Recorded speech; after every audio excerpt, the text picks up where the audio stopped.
अस्सलाम वालेकुम। आज हम बात करेंगे फ्लू के बारे में।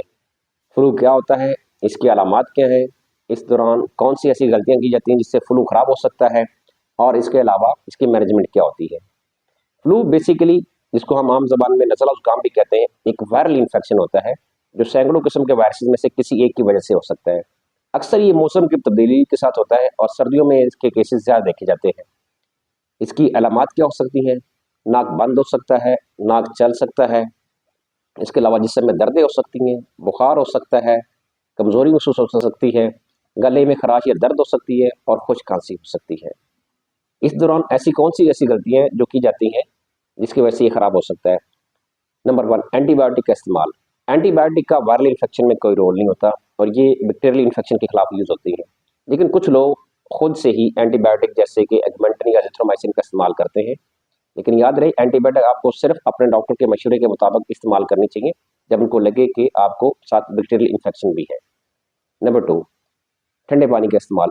कुछ लोग फ्लू के दरमियान में एहतियात नहीं करते और ठंडा पानी, ठंडा दूध, लस्सी या कोल्ड ड्रिंक का इस्तेमाल करते रहते हैं, जिससे उनका फ्लू खराब हो सकता है। तो उनको चाहिए कि इनसे परहेज करें। Number 3, hydration. ये जो नज़ला होता है बेसिकली ये लिक्विड फॉर्म में होता है, पानी के फॉर्म में। जब आपकी बॉडी से निकलता है तो इससे आपको डिहाइड्रेशन होने का खतरा होता है। तो उस दौरान अगर आप अपनी हाइड्रेशन अच्छी नहीं रख रहे तो इससे आपको डिहाइड्रेशन हो सकती है, जिसकी वजह से आपकी जो सिक्रीशंस है थिक होकर बलगम की सूरत इख्तियार कर सकती हैं और आपको सर में दर्द हो सकता है। तो आपको अपनी हाइड्रेशन अच्छी रखनी चाहिए। उसके लिए आप नीम गर्म जो फ्लूइड्स होते हैं, जैसे कि नीम गर्म पानी है, दारचीनी या अदरक का कहवा है, नीम गर्म पानी में के अंदर शहद डाल के वो या जुशादा वगैरह इस्तेमाल कर सकते हैं। Number 4, diet. डाइट आपकी बॉडी में इम्यूनिटी बिल्ड करने के लिए बहुत ज़रूरी होती है। कुछ लोग फ्लू के दौरान अपनी डाइट कम कर लेते हैं, जिससे उनकी इम्यूनिटी और वीक होती है।